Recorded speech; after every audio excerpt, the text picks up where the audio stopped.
Jo us he preparat una xerrada que es titula Escriure des d'uns ulls de dona. Jo sempre lluito contra l'etiqueta aquesta. Sabeu que moltes vegades es parla de literatura de dones o literatura femenina, segur que l'heu sentida. És una etiqueta que em posa molt nerviosa. Per què? Mireu, què vol dir la literatura de dones o literatura femenina? Què vol dir? La literatura que escrivim les dones?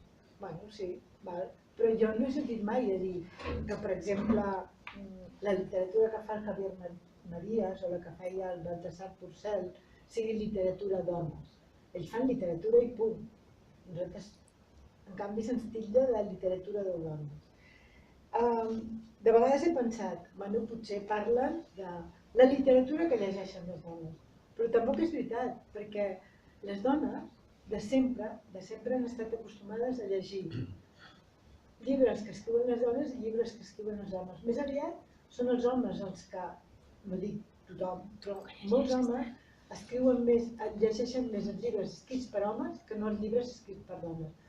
Pensar que la literatura de dones és la que llegeixen les dones no és veritat. Les dones llegim llibres escrits per homes i llibres escrits per dones. Més aviat és el contrari, que als homes els costa molt més llegir llibres per dones.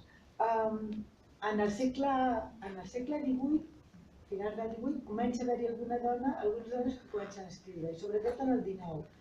I van començar a escriure novel·la. No requeria referències als clàssics, i per tant es van posar a escriure novel·la. Clar, això va ser tota una revolució. Totes aquestes autores escriuen i per primera vegada a la història de la literatura, escriuen començant a posar les dones com a protagonistes del segle XVI, XVII, XVIII. La dona apareix a la literatura moltes vegades com el model que volen que sigui, i és un model que és el que preconitzava a la perfecta casada de Fray Luis de León, que era allò de la pata quebrada en casa. I es pot sintetitzar amb una frase que és guardar la casa i cerrar la boca. Fins al XIX no vol dir que no hi haguessin històries d'amor, però no eren bàsiques per al matrimoni ni per la sexualitat. Fins al XIX la gent es casa per formar una unitat econòmica.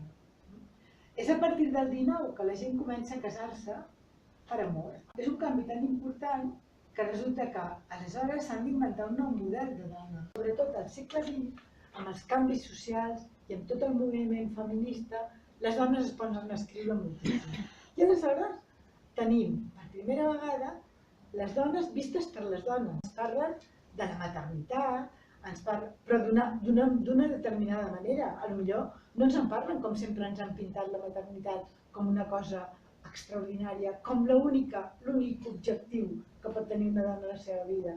Les dones ens en parlen d'una altra manera. Algunes ens en parlen molt bé, però d'altres no tan bé.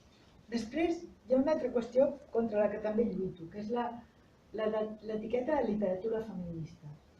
Mireu, hi ha un filòleg anglès molt important, que es diu Harold Bloom, no sé si sabeu qui és, un senyor molt intel·ligent, però que sempre senta càtedra i diu què és el que s'ha d'haver llegit, allò, el cànon occidental de la literatura. Què és el que s'ha d'haver llegit per ser un intel·lectual com ell fou? I en aquest cànon, a part que no hi ha pràcticament mai dones, ell quan el dona sempre diu que ell està en contra, escolteu això perquè és molt interessant, però t'has de posar les ulleres liles per adonar-te que és una bestiesa el que diu.